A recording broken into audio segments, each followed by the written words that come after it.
Hi there, welcome back to my channel. Today we're going to be talking about the books I read in February and then the books I'm hoping to read in March.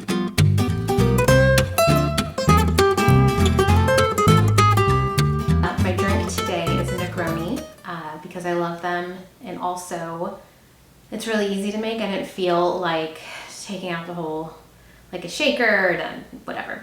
I just built this straight in the glass. I'll put a recipe down below, but it truly is just equal parts gin, Campari, and sweet vermouth. I don't know where to put it, so I think I'm just gonna hold on to it for now. Sorry, if you can probably hear, I have my, I'm done working for the day, but I have my work laptop right behind you, and the emails are still coming. The first book I read this month, or I actually started it at the end of January, but then finished it in February, was Tomorrow, Tomorrow, and Tomorrow by Gabrielle Zevin. This book was fantastic. I knew it would be, even after I kind of first started. So I'm sure you've heard about this book. It's just been everywhere. But if you're not familiar, this is about two friends, Sadie and Sam. They meet as children. They're like 12 years old when they first meet, and they bond over their love of video games. And they grow up, they go to college, they go to different colleges, but they sort of reconnect at that time. And then they end up forming a partnership and actually developing video games, very popular, successful video games. So this book kind of spans a couple of decades, and it is just, one, just beautifully written. It also delves into relationships, but not just like romantic. You know, Sam and Sadie have a very interesting friendship, and you can see kind of throughout the years the highs and lows. There were times when they just weren't friends, when they weren't speaking to each other. And I don't know, there's just something about this book that really stuck with me. I'm not even a video game person. I'm certainly not a gamer. And growing up, I really didn't play video games. I wasn't sure how much I was going to enjoy this, and more specifically, how much I was going to enjoy the video game aspect of it. But I loved it. Like, I ate those scenes up. They were so fun to read. There was one part of this book that kind of caught me by surprise, and I wasn't sure how I felt about it. But then after I finished it and sort of had some time to kind of think about things, I think the book kind of needed it. So just really, really, really good. Gave it 5 stars. I don't give a lot of books 5 stars, so it was really exciting to have one so early in the year. But In My Dreams, I Hold a Knife by Ashley Winstead.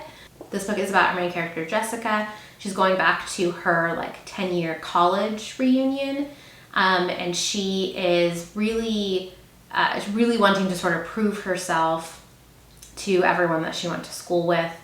And of course, you know, her sort of core group of friends. During their senior year of college, one of the girls in their group was murdered, and one of the other guys in their group was, a lot of people thought he did it. Now, he never actually like went to jail for it, but over the past 10 years, everyone has sort of assumed that he did it. So they get to this reunion, and there's someone there kind of after them who is really looking for the truth of who killed this girl, their friend. It's told in dual timelines, so you get the like now at the reunion, what's going on, and then it'll jump back to their college years, and it kind of goes through like freshman to senior year.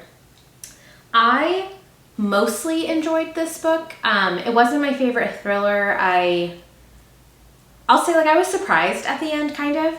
And it was pretty fast-paced, although I didn't read it as quickly as I kind of thought I would. Overall, I did really enjoy this, and would recommend it for sure. Friday Night Knitting Club by Kate Jacobs. This was a book I just randomly picked up. I had gone to a local bookstore that's near me and was just sort of, I was like in a book buying mood. And this one just seemed kind of cozy. I love the idea of knitting. I've tried to knit a couple times in my life, and I just never really stuck with it, but I just like kind of love the idea. So anyway, this is about a woman named Georgia. She owns a like yarn store. She's a single mother, and she kind of lives above, her and her daughter live above the yarn store. and they start this kind of like knitting club. Like there's a group of women who sort of come in all the time, and she helps them knit. So they start this Friday night knitting club. And I just thought this would be like a cozy read. I had actually bought it a while ago and then realized I was sort of getting to like the end of winter, especially because I live in Texas. And I had wanted to sort of read this as like a cozy winter book. So that's why I picked it up this month. I was loving this book up until probably about 2/3 in. And it's funny because before I started reading it, just to like remind myself about it, I jumped on Goodreads to see kind of what people thought. And there were a lot of people who just like did not enjoy this book. And so I was like, oh shoot, like that's not the best way to go into books. I don't suggest doing that. But then I was really enjoying it, and the whole time I was like, you know what, this is such a great example of why you shouldn't let other people's reviews get in your head. And then something happened that I just did not jive with, and I don't know, it just felt kind of like lazy to me, like lazy writing. All that to say, it was a sweet book up until like kind of a certain part. There's a sequel. I don't think I'm going to read the sequel. However, never say never. I read another thriller. This is As Good as Dead by Holly Jackson. This is the third and final installment in the Good Girls Guide to Murder series. I have been waiting to read this book for a while. I have the first two. I loved them. This one came out, I think, like October of last year. And because I already owned the first two, I knew I wanted to own this one, but the first two I have in paperback, and it was going to kill me if I had this one in hardcover, like either all hardcover or all paperback, you know? So I had to wait for this to come out in paperback, which it did. I think like right towards the end of January. So I picked this up, was really excited about it. If you're not familiar with this series, this is about a girl named Pip. She starts like an investigation. In the first book, she starts an investigation into a sort of mystery or murder suicide that happened, I think, a couple of years before, like when she was a little bit younger. That case is very sort of reminiscent kind of to the case of Serial. So if you're familiar with the Serial podcast from a while ago, I want to say almost like 10 years ago now, that case is kind of similar to what they've done in this first book. And so in this one, someone comes after her, and this was definitely a darker book than the first two, which is saying something because the first two are not like light, easy reads. I'm honestly not sure how I feel about this one. I'd say as far as like writing and storytelling, great. I think really enjoyed it. And I certainly feel like if you read the first two, you should absolutely like close the series out. I just don't know how I feel. And unfortunately, I can't really tell you more without spoiling it. So if you have read this one, please reach out, let me know. I definitely want to talk to people about it because I'm really torn. I read Grown by Tiffany D. Jackson. This is a book for my book club. I was not super familiar with it before when my friends picked it for our book club. This is a YA book. It's about a girl named Enchanted. She's a beautiful singer. She is sort of discovered by this very famous singer, like another famous singer who's about 10, 11 years older than her. He takes her on tour with him, but then some pretty bad things start happening. In the very beginning of the book, and actually sort of in the back, right, it asks who killed Corey Fields. So Corey Fields is this big singer. So you know that he's dead, and so you're kind of going slightly kind of back and forth in the timelines and trying to figure out if Enchanted killed him. I liked this book. It is YA, and I feel like my main criticism of it is that it felt very young. It read very young, but like it's supposed to. So I don't knock it any points for that. But because of that, I just felt like I didn't enjoy it as much as I might have. YA is really interesting to me because As Good as Dead, like the Good Girls Guide to Murder series, is also YA. But I don't necessarily feel like I'm reading YA when I read it. Whereas like this one, I was quite aware that it was YA.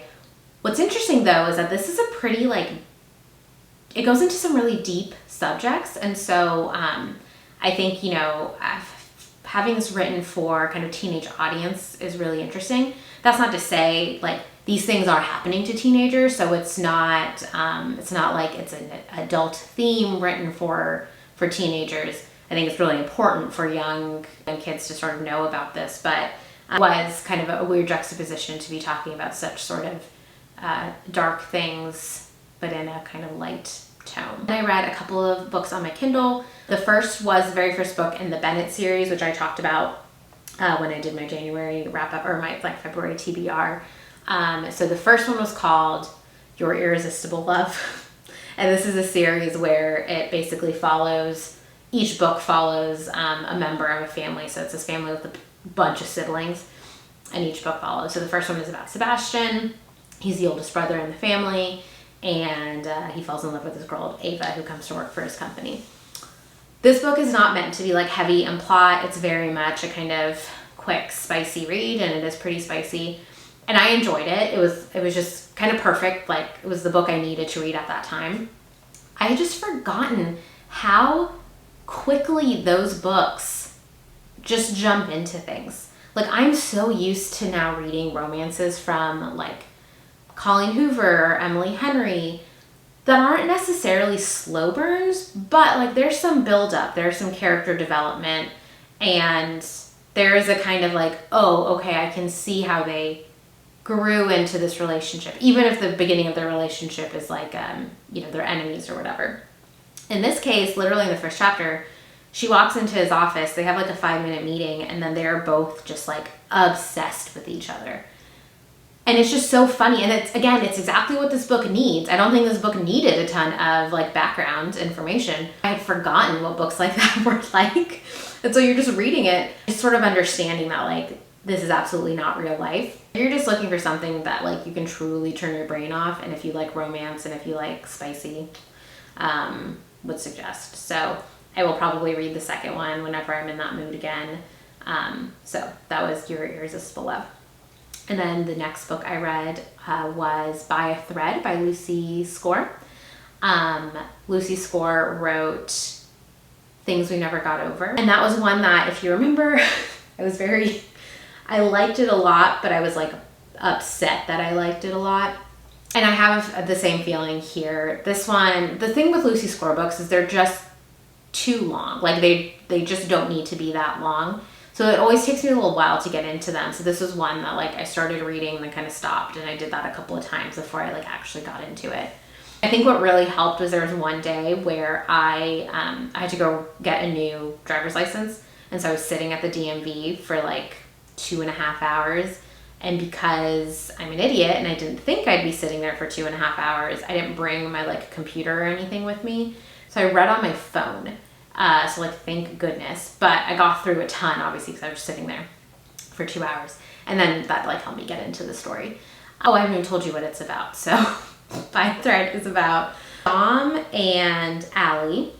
And in the very like first chapter or two, Dom goes to meet his mom at like a pizza joint. Allie and him immediately get into like a fight. They get really sassy with each other, and he gets her fired.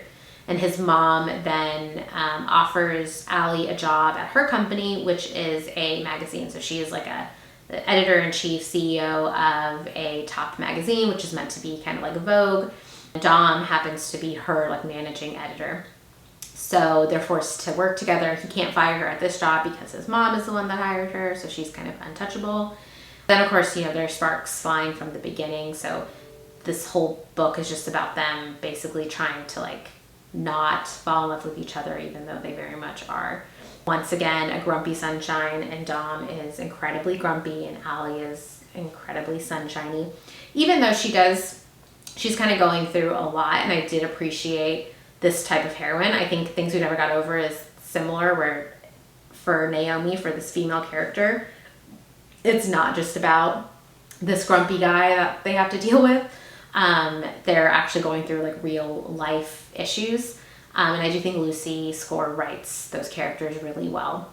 So this one, you know, I ended up enjoying it. I was annoyed for the same reasons that I was annoyed with her last book, but honestly, obviously I'm enjoying these books, so there's something about her writing that's keeping me there. I think the banter is very good. To a certain extent, there's a kind of like, it gets kind of high stakes. So once you get into these stories, I think they kind of hook you. And this one was fun for me because it's set like in New York, which I love. And there is a slight sort of The Devil Wears Prada vibe to it. So if you're a fan of that book or that movie or anything like that, I think you'll enjoy this one as well. Now let's talk about the books I want to read in March. I'm pretty excited. I haven't planned like too much. I think I kind of want to mood read a little bit this month. I'm really excited by the number I was still able to read in February because things picked up at work. I was like pretty busy, but I was still able to get a lot of reading done. So I'm hoping I can kind of keep that energy going. The one I'm actually reading right now is My Policeman by Beth Ann Roberts. I'm currently filming a video, like a reading vlog about where I read books that have been turned into movies or TV shows. And so I'm like gonna read the books and then watch the movies and TV shows in that vlog and let you know what I think. This I think a lot of people kind of know about because Harry Styles is in the movie, so it became a little bit popular thanks to him. But this is about, there's three main characters, Marion, Tom, and Patrick. Marion and Tom are married.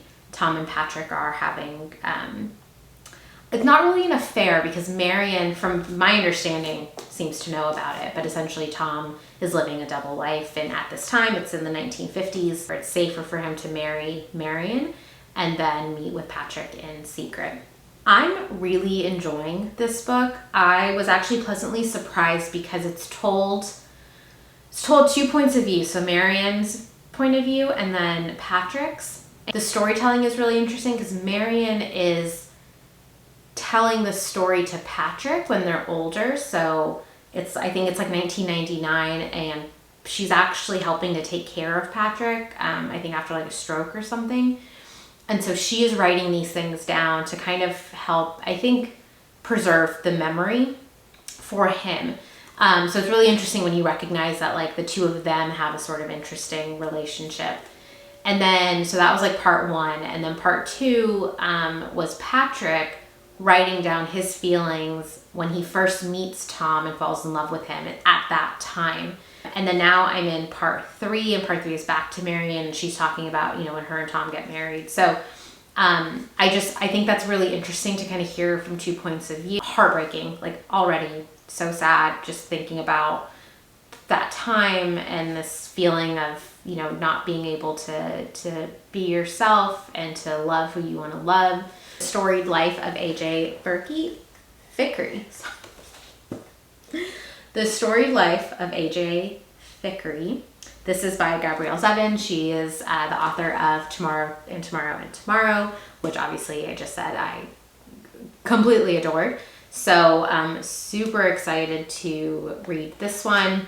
This I just found out is a movie. I think it came out a couple of years ago, and I don't really know too much about this. So the back says, A.J. Fickery's life is not at all what he expected it to be. He lives alone.